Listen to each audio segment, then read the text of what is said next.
pues vamos viendo qué es lo que podemos hacer con las funciones. Por eso este video trata sobre eso, qué cosas se pueden hacer. Yo los invito aquí en mi escritorio para que veamos lo que tengo preparado. Trataré de ser lo más clara posible y juguetón en el sentido de que podamos ver en esto una riqueza, porque realmente, bueno, pues son cuestiones netamente matemáticas, pero que vienen, ¿no?, de situaciones reales. O sea, yo lo que quiero mostrarles aquí son los diferentes modelos matemáticos que hemos creado. Y bueno, pues qué cosas se pueden hacer con ellos. Ya hemos visto bastante sobre esto. Podemos sumar una función potencia con una función senoidal. Podemos agregarle un exponencial. ¿Qué modele eso? Sabrá Dios, eso sí no lo sé. Pero vean ustedes cómo a final de cuentas, siendo números los valores de la función, yo puedo hacer con ellos lo que se puede hacer con los números. Entonces puedo sumarlos o puedo restarlos, ¿no? O puedo hacer una multiplicación, digamos, puedo poner el seno de X, vamos a ponerle aquí, si no luego se confunde, ¿no? Mejor así como le hace el software, muchos software, ¿no? Puedo decir seno de X por E a la X, ¿no? Aquí en medio de estos dos, o puedo decir X a la N por seno de X, también puedo construir esa función. ¿Qué otra cosa puedo hacer? Pues puedo hacer divisiones, ¿no? Podemos hacer una división así como le hacíamos de chiquitos, ¿no? La división, o bien un slash, ¿no?, como se usa ahora en las computadoras. Puedo decir seno de X entre E a la X, en el modelo anterior estudiamos X a la N entre E a la X, ¿no? Son cosas que se pueden hacer con las funciones y que, bueno, pues avanzan incluso al grado de decir, puedo elevar una potencia, que al cabo, elevar una potencia no es más que multiplicar por sí mismo, ¿no? Puedo sacar radicales, también podría pensar, ¿por qué no?, en raíz de E a la X, sería un E a la X entre 2, ¿no? De hecho, ya la hemos conocido. Pero también hay otras cosas que se pueden hacer con ellas que le hemos llamado la composición, que también las hemos visto y que de ahí surgió la regla de la cadena, pero ahorita en este video me gustaría mostrarles una cosa más que podemos hacer con las funciones y bueno, eso nos dará lugar a que les hable de un nuevo modelo matemático que viene de los que ya hemos construido, que son los básicos, ¿sí? Entonces, me gustaría que me acompañaran aquí. Voy a quitar mis barajitas, basta de juegos, y les voy a poner aquí una gráfica que ustedes pueden obtener. Cualquiera la obtiene ahorita con todo el software de graficación que existe, ¿no? Uno es capaz de obtener este gráfico, que fue lo que hice yo aquí en este graficador. Lo que hice fue pedir la gráfica de la función exponencial. Estoy poniéndoles la gráfica de la función exponencial y bueno, pues ahorita está en un tono azul. Vamos a ponerle un tono azul entonces y pongamos aquí abajito en la hoja que tenemos de papel. Vamos a poner que yo tengo aquí y igual a e a la x, ¿no? Esa es la que estamos viendo ahorita. Entonces, en este momento, al expresarla de esa manera, vean ustedes que nuestra letra X está justo aquí, ¿cierto? Y nuestra letra Y está acá. Y lo que tengo es un acetato donde está graficada mi función exponencial, ¿no?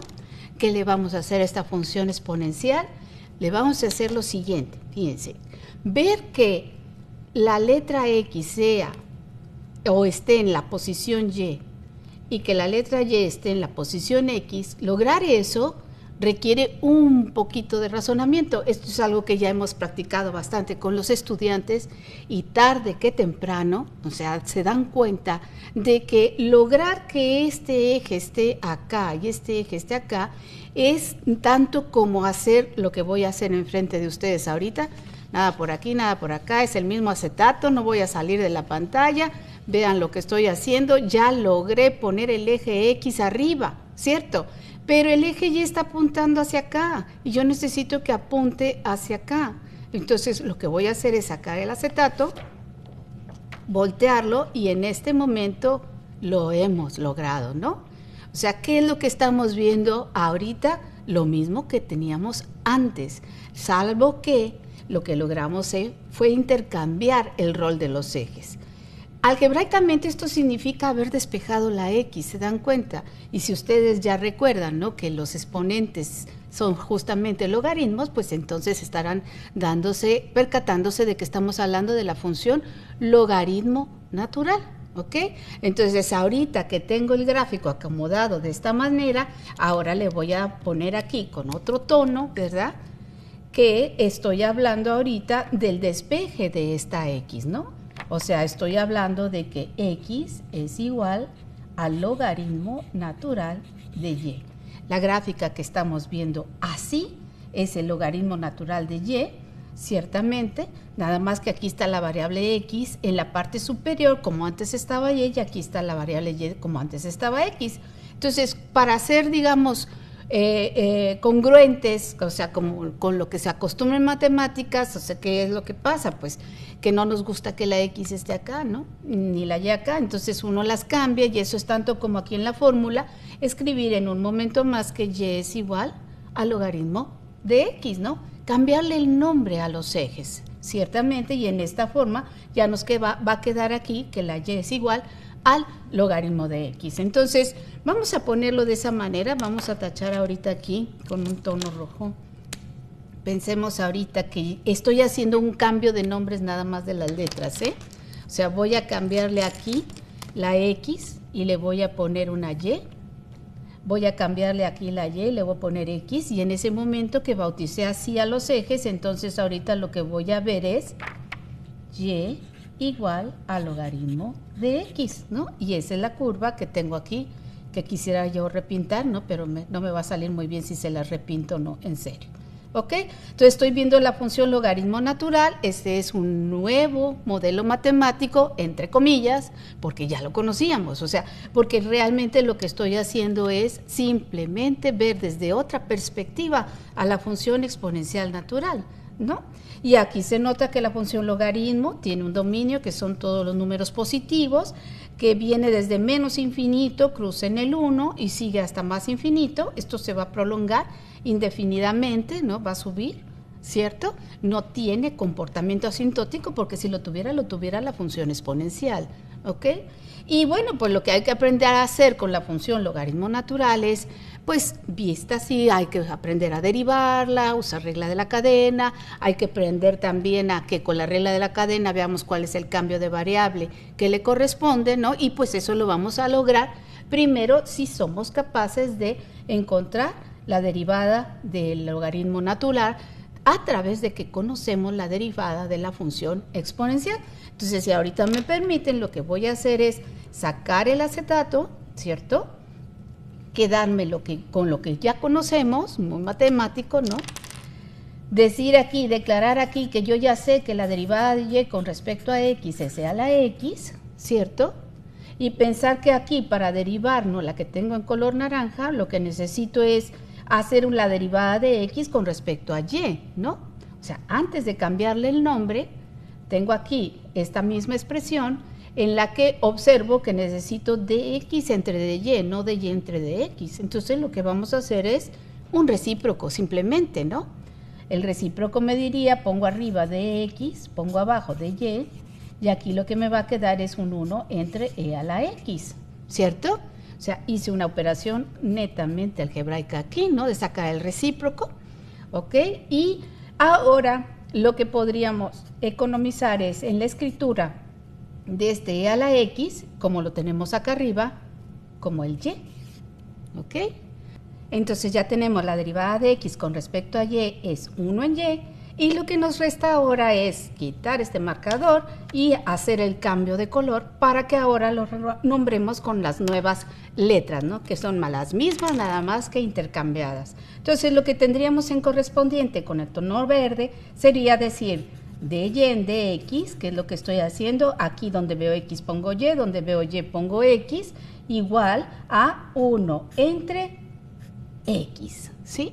Y en este momento lo que hemos descubierto es que la derivada con respecto a x del logaritmo natural de x es igual a 1 entre x. O sea, el recíproco, fíjense, de la coordenada x, ¿no? Esa es la derivada de esta nueva función que ahora vamos a conocer, ¿no? Como nuestra función logaritmo natural y que no es más que la inversa de la función exponencial natural.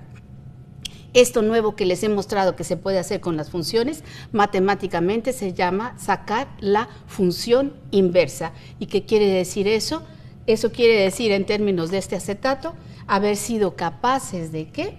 De lo que les mostré hace ratito, ¿no? O sea, tener un modelo matemático conocido, ¿cierto? Este modelo exponencial, y ser capaces de intercambiar el rol de los ejes, ¿no? Y al intercambiarlos, ustedes observaron que lo que hice fue una rotación, despegué después el acetato del papel y me quedó este nuevo gráfico, ¿no? Cuando están los dos gráficos juntos, fíjense, este que traigo yo aquí preparado, vean, voy a hacerlo coincidir, ¿no? O sea, realmente aquí en esta gráfica, lo que tengo ahora es un acetato en donde tengo ambos gráficos dibujados, ¿sí? O sea, ahorita están viendo ustedes, no me correspondieron muy bien los colores, no, en este color azul tenemos la función exponencial natural y aquí tenemos la función logaritmo natural. Es típico darse cuenta en estos modelos matemáticos que siempre la función exponencial está arriba, o sea, por eso es que siempre decimos que e a la lo que sea siempre será positivo. También sabemos que la función logaritmo natural nada más es válida para valores positivos, ¿no? Que sería el correspondiente de tener este gráfico acá. Por eso cuando en una graficadora o en una calculadora, pido el logaritmo de un número negativo, me marca un error. Claro que sí existe, no, pero ya tendríamos que hablar del conjunto de los números complejos y eso es, pues esa es otra historia, ¿no? Entonces, ahorita el logaritmo natural es de valores positivos para los números reales en esta función de variable real y podemos observar que hay un comportamiento asintótico en el eje vertical que es el correspondiente al comportamiento asintótico en el eje horizontal, pero para la función exponencial natural. Tradicionalmente, cuando se muestran las funciones inversas, lo que se hace en los libros de texto es hablar de una simetría con respecto a los 45 grados aquí. O sea, si ustedes ven la curva azul y piensan aquí en un espejo, se refleja de este lado y queda esta otra. Yo lo que he hecho con ustedes es producirles esa función logaritmo natural con el juego de los ejes y tratando de evocar en ustedes que estas dos funciones están bien conectadas, ¿no? Y que siempre que tenga una, tendré también a la otra porque es el juego, ¿no? De estar despejando una variable o la otra. En otras palabras o en otras letras, ¿no? Si yo les digo, por ejemplo, que z es igual a e a la w, yo esperaría que ustedes matemáticamente ya estén pensando que w es igual al logaritmo natural de z, ¿ok? O sea, no importa qué letra obtenga, ¿no? Esto es un juego algebraico, ¿no? Con estas nuevas expresiones, un juego difícil de jugar, yo lo sé, pero por otro lado es la manera de entender por qué en matemáticas surgen nuevos modelos. Entonces, ¿qué nos falta ahorita hacer por el momento? Pues tomar a nuestro modelo matemático, la función logaritmo natural, vamos a escribirlo otra vez, y es igual al logaritmo natural de x, ya sabemos que la derivada de y con respecto a x es igual a 1 en x, ¿no? ¿Cierto? Y ahora, pues jugando un poquito con esta expresión, lo que tendríamos que hacer es permitirnos hacer las composiciones que ya hemos hecho antes. O sea, uno puede decir y igual al logaritmo natural de x cuadrada más 1, observen que estoy siendo precavida al poner logaritmo de algo positivo, x cuadrada más 1 es positivo, y entonces ahorita estaríamos pensando el logaritmo de una 1, donde esta u depende de x, o sea, estoy haciendo que ustedes evoquen la regla de la cadena para que en este momento la derivada de y con respecto a x, pensemos que es que la derivada de y con respecto a u, que es lo mismo que 1 entre x cuadrada más 1, o sea, es 1 entre u, por la derivada de u con respecto a x, por la derivada de esto con respecto a x, que es un 2x. Y entonces aquí nos quedaría completo como 2x entre x cuadrada más 1, ¿no? Esta sería nuestra derivada, ¿ok? Y cada vez que aplicamos la regla de la cadena, estamos descubriendo también una integral haciendo cambio de variable, ¿no? O sea, haciendo un cambio de variable, ahorita podríamos proponer la integral, ¿sí? ¿De qué? De x entre x cuadrada más 1, de x, ¿no? Que estoy integrando la derivada que obtuvimos acá o casi la derivada, ¿no? En este momento, si esta fuera una integral de un tema de cambio de variable, la propuesta que se les haría es tomar la u como x cuadrada más 1, ¿no? ¿Por qué? Porque el diferencial de u es 2x de x y entonces uno observa que está aquí prácticamente completo, ¿no? ¿Qué le falta? Le falta un 2. Aquí podríamos hacer lo que ya les he propuesto también. Pongamos un 2 multiplicando, un 2 dividiendo y entonces inmediatamente vamos a ser capaces de dar la respuesta. Esto va a ser un medio de esta integral, pero esta integral ya tiene justamente aquí la derivada. ¿La derivada de quién? De esta función. Entonces estoy integrando la derivada y lo que recupero es la función. O sea, aquí es el teorema fundamental del cálculo. Tendríamos logaritmo natural de x cuadrada más 1 como la respuesta, ¿no?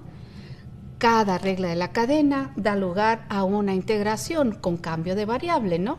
Lo único es que hay que saber distinguir cuál es, digamos, en este caso, ¿no?, la derivada que estoy integrando, ¿no?, para recuperar a la función.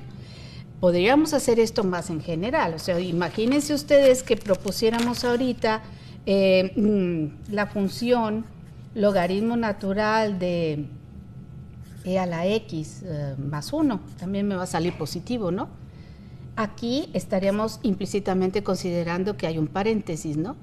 Si derivamos aquí, la derivada de y con respecto a x va a ser ¿qué? 1 entre la u por la derivada de la u, que es e a la x, o sea, nos va a quedar e a la x entre e a la x más 1, ¿cierto? Esta es la derivada y entonces puedo recuperar la integral, no la integral de esto, la integral de esto, ¿no? E a la x entre e a la x más 1 de x, y la respuesta va a ser inevitablemente, es como un regreso, ¿no? Logaritmo natural de e a la x más 1, más e. En este momento me gustaría que reconociéramos un patrón de comportamiento en las integrales. Vean ustedes esta integral. Abajo tengo una u y arriba tengo su derivada. O sea, cuando tenga una integral en donde sea capaz de reconocer abajo una u y arriba un diferencial, o sea, la derivada de esta u con respecto a x por el diferencial de x, entonces en ese momento voy a poder dar la respuesta al logaritmo natural de u. Entonces se los puedo escribir de esta manera, o sea, es como tener una función abajo, una fórmula abajo, y arriba tener en el numerador la derivada de esa fórmula de x. En ese momento entonces la respuesta va a ser en este patrón de comportamiento cociente, función, derivada arriba, la respuesta es logaritmo natural de f de x. Habrá que meter después unas barras de valor absoluto por esto de que el logaritmo tiene que ser de valores positivos, pero bueno, esas son restricciones que habría que considerar en cada uno de los momentos. Ahorita lo que se me hizo importante es compartirles esta forma, ¿no? Esto es muy visual, aunque estoy en álgebra es muy visual. Si tengo una división y abajo observo una función y arriba observo su derivada, entonces yo puedo hablar de la respuesta como un logaritmo natural. Y bueno, hablando de estos cocientes, me recordé ahorita de otras nuevas funciones que son posibles, ¿no?, de obtener también a través de las que ya conocemos. ¿Se acuerdan de mis barajitas? Ahorita lo que vamos a hacer es, pues, usar la función seno y la función coseno para construir una nueva función que ustedes estarán recordando seguramente, la función tangente, ¿no? A veces es mucha la información en los cursos de matemáticas, pero yo intento hacer una economía en el pensamiento, tratando de que ustedes vean, ¿no?, que una función tangente proviene de la función seno y la función coseno de antemano. O sea, realmente cuando se hace la tangente es porque se está tratando de darle también ese nombre que corresponde con la trigonometría, dividir el cateto opuesto entre el cateto adyacente, o lo que es lo mismo, dividir el seno entre el coseno, ¿ok? Se bautiza, digamos, con este nombre de la función tangente. Ahorita ustedes están viendo que tengo en el color azul a la función seno. Ahí está. Y cada vez que la función seno vale 0, ¿no?, la función tangente, al ser seno entre coseno, va a valer 0 también. Entonces, vean ustedes cómo aquí la función tangente, que es la morada, está anclada en esos puntos que estoy tratando aquí de repintar, pero que este marcador como que no pinta muy bien en el acetato, ¿no? Después de eso, también observen ustedes cómo tengo dibujada en rojo la función coseno. Y cada vez que la función coseno cruza el eje, o sea, cada vez que el coseno es 0 aquí, lo que se va a provocar es que la función tangente tenga aquí una asíntota vertical. ¿Ok? Porque esa división entre 0 hace que las cantidades se hagan cada vez más positivas o más negativas, ¿ok? Tendiendo a más o menos infinito. Entonces, cada vez que la función coseno cruza, acá tenemos una asíntota y entonces así tendríamos graficada nuestra función tangente. Recordada, la asíntota no es parte de la curva, es un señalamiento de un comportamiento, no de la gráfica de esta función. Es una función que se va a prolongar desde menos infinito hasta más infinito, ya no es acotada como seno y coseno, y aparte su periodo es menor, es pi, porque observen ustedes que cada pi se vuelve a repetir la gráfica, ¿no? Podríamos hacer lo mismo con la función cotangente, que se divide coseno entre seno. Podemos hacer lo mismo con la función secante. Esa me gusta mostrarla porque también tiene una forma muy típica, ¿no? La función secante, que es 1 entre coseno. Vean este gráfico, es una manera también de economizar en nuestro pensamiento. Si ustedes toman la función coseno roja, ¿sí? La función secante no es más que 1 entre el coseno, es el recíproco. Entonces estoy sacando recíprocos de números. Cuando el número es 1, como esta altura en el coseno, el recíproco es 1 entre 1, queda 1, y entonces me queda este punto aquí. Cada vez que el coseno vale 1, me queda un punto de la secante, ¿no? Cada vez que el coseno vale menos 1, me queda también un punto de la secante, porque 1 entre menos 1 vuelve a dar menos 1. Entonces esto nos produce estos puntos de acá. Y por otro lado, cada vez que la función coseno valga 0, se va a producir aquí una asíntota, ¿no? Para la función secante, ¿no?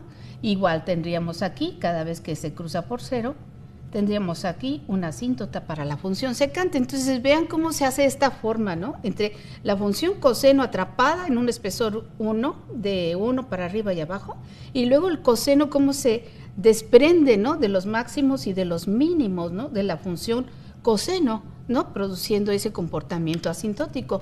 Tengo aquí ahorita una imagen en el software Gramática, porque Gramática me da la oportunidad, no lo saqué de aquí, ¿no? Sino de otro software, pero Gramática me deja graficar en las escalas trigonométricas. Ahorita lo están viendo ustedes. En este graficador ya se nota aquí que en pi en 2, nomás que pone 0.5, ¿verdad? En pi en 2 tenemos el comportamiento asintótico de la función tangente, ¿no? Como lo estábamos observando antes. Incluso creo que aquí tengo ya la función secante, que también tiene los mismos valores. Vamos a ponerla aquí la secante y le pedimos que no la dibuje, nomás que a ver en qué color la quiere dibujar. No la puso con ese tono azul medio que perdido, ¿verdad? Vamos a ponerle aquí vamos a ponerle el color verde, que sea más distintivo ahorita. Y ahorita están viendo entonces ustedes lo que les estaba mostrando con el acetato acá, ¿no? Tenemos la función secante y la función tangente, que yo diría ya basta, ¿no? Con esas basta. O sea, realmente, vean cómo todo esto proviene de la función seno. Ella es la principal. Si el seno lo traslado, hago coseno. Si el seno lo divido entre el coseno, hago tangente, ¿no?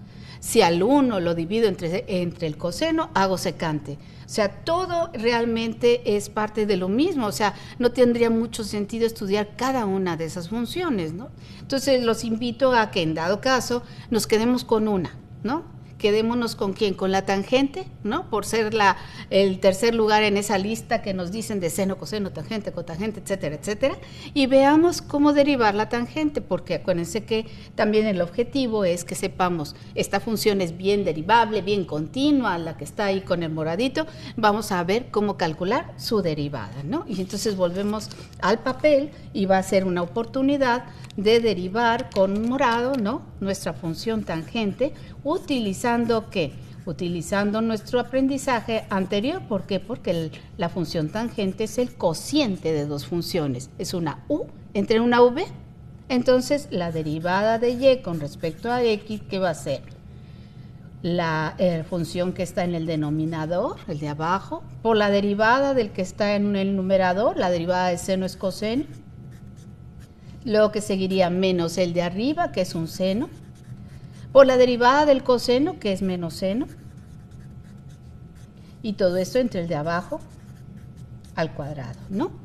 ¿Qué nos va a quedar aquí? Arriba nos queda un coseno cuadrado, ya les he dicho como este cuadrado, que es este mismo, se acostumbra a poner entre la letra S y la X, luego seguiría menos por menos da más, seno cuadrado, y esto estaría dividido entre coseno cuadrado de X, ¿no? Y seno cuadrado más coseno cuadrado, ese es otro tema también, de esos temas que dan dolor de cabeza en matemáticas, las famosas identidades trigonométricas. Ojalá y algún día también les pueda dar una economía para que vean que las identidades no son tantas realmente. Hay unas que son importantes y las demás siempre se van a poder deducir o inducir de las anteriores si uno hace un cierto trabajo mental, pero bueno, en el caso ahorita de seno más coseno, este es el típico, ¿no? Esta es la principal de todas las identidades trigonométricas. Seno cuadrado más coseno cuadrado nos da 1. Y yo traía por aquí mi circulito que tenía antes, ¿no? Con ustedes, en donde les había mostrado cómo se hacía la gráfica de seno y coseno. ¿Dónde quedó mi círculo? Ya lo encontré. Aquí está. Esta filmina yo ya se las había puesto. ¿Se acuerdan? Aquí está sen. Este es un círculo de radio 1 y el valor del coseno está aquí, cateto adyacente entre hipotenusa, o sea, este es sen, este es cos del ángulo teta o del ángulo X medido en radianes, y entonces es clarísimo que en este triángulo rectángulo, debido a nuestro gran aportador Pitágoras, ¿verdad?, la suma de los cuadrados de los catetos es igual a la hipotenusa al cuadrado, entonces eso se lee seno cuadrado más coseno cuadrado igual a 1, ¿no? Y entonces de aquí podríamos con todas las de la ley decir 1 entre coseno cuadrado, y si ahora recordamos que el coseno, 1 entre coseno, y si voy a hacer una maniobra algebraica que yo veo que cuesta trabajo, 1 entre el coseno cuadrado es lo mismo que decir 1 entre coseno todo al cuadrado, que al cabo 1 al cuadrado es 1 y coseno de x al cuadrado queda coseno cuadrado. Y aquí reconozco a nuestra secante, ¿no?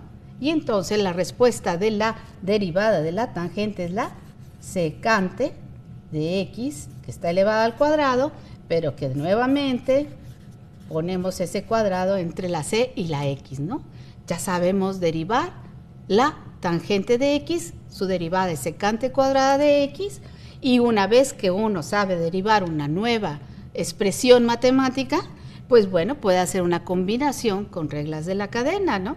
Y entonces lo que tendríamos es, si nos venimos acá, el mismo ejercicio que ya he hecho con ustedes, con cada uno de los modelos. Espero que esto sirva también para que lo puedan identificar fácilmente, ¿no? Puedo derivar la tangente de x cuadrada más 1, ¿por qué no? Si ya sé derivar la tangente y sé derivar x cuadrada más 1. Esto es una regla de la cadena, donde nuestra u está aquí, ¿no? Y entonces la derivada de y con respecto a x es la derivada de y con respecto a u, o sea que es como derivar tangente de u, pero la derivada de la tangente de u es secante cuadrada de u. Entonces aquí pondríamos secante cuadrada de u por la derivada de la u, y la derivada de la u es la derivada de x cuadrada más 1, que es un 2x, ¿no? Este 2x nos lo llevamos al principio para que no esté ahí atrás y pueda prestarse, ¿no?, a que se confunda y se multiplique con el ángulo. Y aquí nos quedaría secante cuadrada de x cuadrada más 1. ¿Ok? Tenemos esa derivada, apliqué la regla de la cadena, ¿de acuerdo? Y cada vez que aplico la regla de la cadena, entonces estoy aprendiendo también una integral con cambio de variable, ¿no? ¿Cuál integral me estoy refiriendo? Tengamos la integral que dice así, x secante cuadrada de x cuadrada más 1. Y uno dice, qué cosa tan complicada. Pero pues no, realmente estoy viendo lo que tengo acá arriba, ¿no? Estoy viendo una derivada. Entonces, ¿qué es lo que le falta aquí para completar esta derivada? Pues un factorcito 2, ¿no? Es como hacer un cambio de variable. ¿Quién es el cambio de variable? El cambio de variable está aquí. Esa es nuestra u. Podríamos decir u es igual a secante a x cuadrada más 1, du es igual a 2x de x, ¿verdad? Y sea que despejemos de aquí y sustituyamos, o si simplemente metemos un 2 y sacamos un medio, entonces lo que tendríamos nosotros aquí es un medio de la integral de la secante cuadrada de u, ¿cierto? Y esta integral de la secante cuadrada de u, pues es lo que acabamos de aprender acá, ¿no? Si la derivada de la tangente es la secante cuadrada, entonces la integral de la secante cuadrada es la tangente. Aquí nos quedaría entonces un medio de la tangente ¿de quién? De x cuadrada más 1. Más la letra c, ¿no? Que se puede agregar porque la derivada de una constante es 0, ¿no?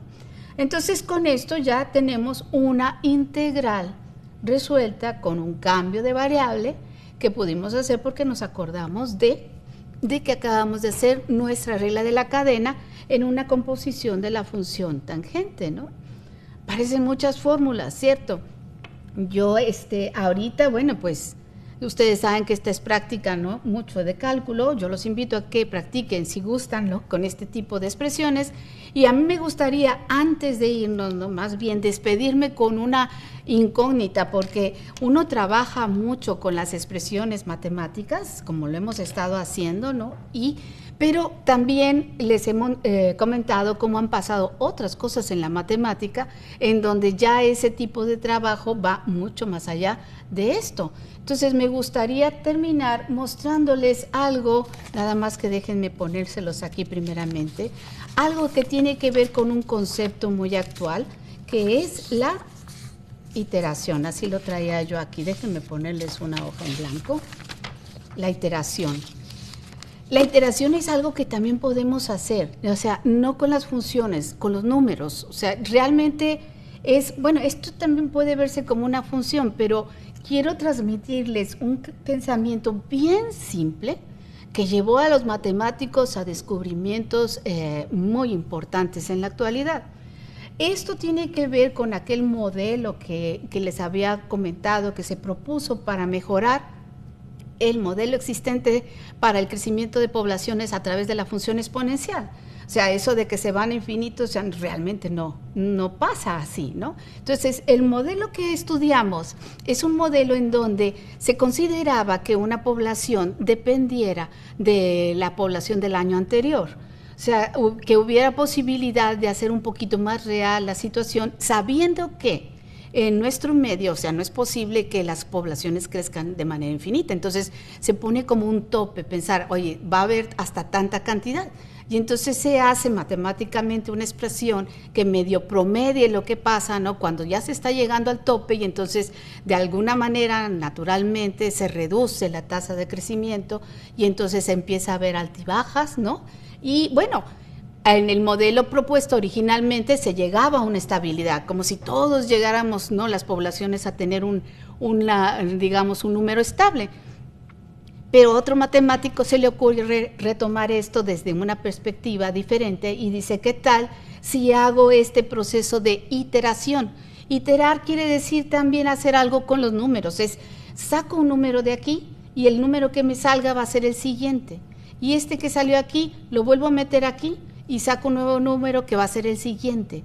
Esto realmente se puede hacer ahora gracias a la tecnología.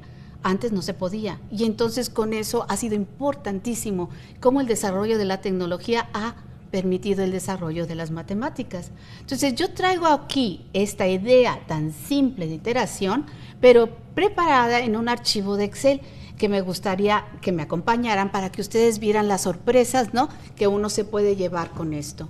En el archivo que estoy mostrándoles ahorita, puse aquí la letra T, la letra X, para el valor como lo teníamos en nuestra fórmula. A lo mejor si fuera posible ahorita que pusiéramos la fórmula al mismo tiempo, sería fácil podérselos transmitir exactamente.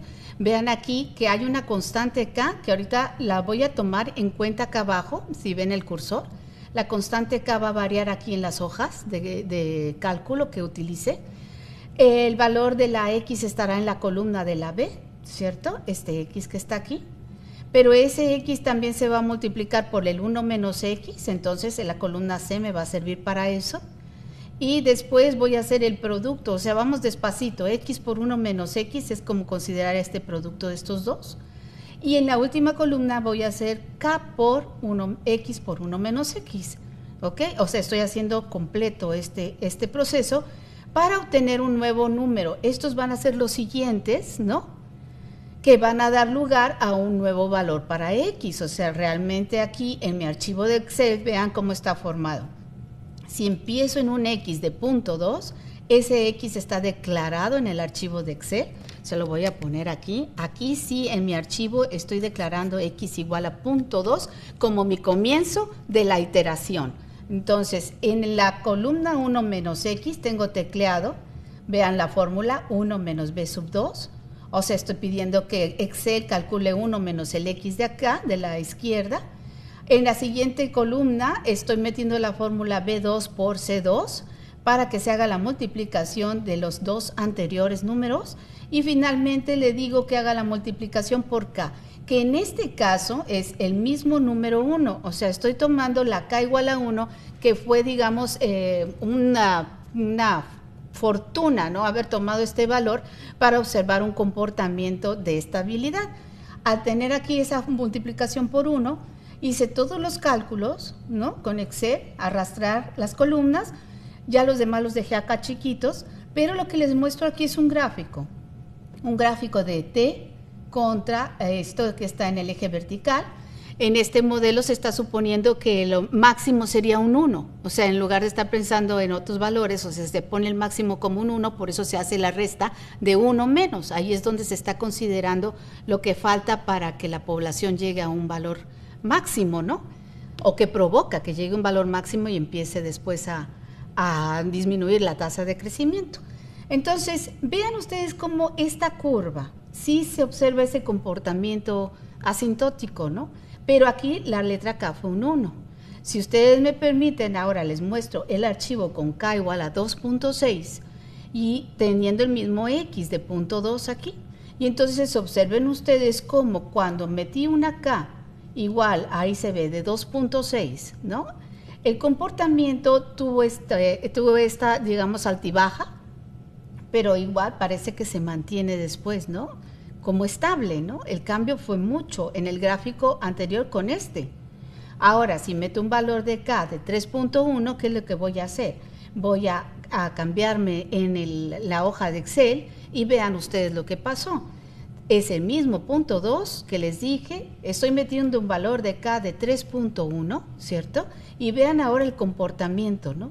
Ahora pareciera ser como que los valores se están acumulando en dos lugares. O sea, hay dos lugares a los cuales se acercan. Vean esta hilera de abajo, vean esta hilera que les estoy simulando con el cursor, ¿no? O sea, el comportamiento del gráfico se acumula en dos lugares, les llaman atractores. O sea, como que hay dos lugares en donde los cálculos que tengo aquí se van acercando, ¿no? O sea, van como alternando. Si le doy acá el valor de 3.5, me voy a cambiar de hoja. Vean ustedes lo que pasó. Ahorita dirían son 2, no, ahora son 4. O sea, aquí hay, digamos, estos que están más abajo, son valores en donde se está acumulando, ¿no?, las cantidades que están aquí enlistadas, pero también tenemos otros un poquito más arriba y tenemos otros todavía más arriba y otros intermedios. O sea, ahorita en este tipo de situaciones, si les pusiera por aquí como lo hago con el cursor, hay como 4 lugares, 4 atractores hacia donde los valores numéricos que se calculan con esta iteración se están acercando o acumulando. Si nos vamos a un 3.9, empiezan las cosas a variar mucho más y mejor ya no le seguimos. O sea, lo que le estoy mostrando ahorita es que con este tipo de tecnología tenemos ahorita la oportunidad de estarnos acercando a un pensamiento de matemáticos en donde estamos viendo que las cosas no son lo que parecen. O sea, ¿qué va a pasar con las poblaciones si las estamos modelando así? ¿O será que la realidad, nuestra realidad, también tiende a eso? O sea, estamos viendo aquí con estos ejemplos lo que vendría siendo el principio, pues, de la teoría del caos, ¿no? Esos atractores se comportan de cierta manera, se ha visto cómo después de mucho tiempo con los cálculos hechos en máquinas posibles, ¿no? Se nota como hay zonas de estabilidad, pero vuelve a haber otras zonas de caos en donde no se llega a 8, 16, 32, muchos atractores, ¿no? Y bueno, pues todo esto ha dado origen a un desarrollo de la teoría matemática que es realmente increíble, ¿no? Entonces yo quería compartirles esto porque si el video es qué se puede hacer con las funciones, pues yo quería mostrarles qué se puede hacer con las funciones, o sea, esto que estamos haciendo, esta iteración, es un tema apasionante ahora en matemáticas, es algo posible de hacer con los números y bueno, pues estamos viendo que todavía hay mucho por conocer de esta naturaleza, ¿no? Que estamos modelando gracias a la matemática.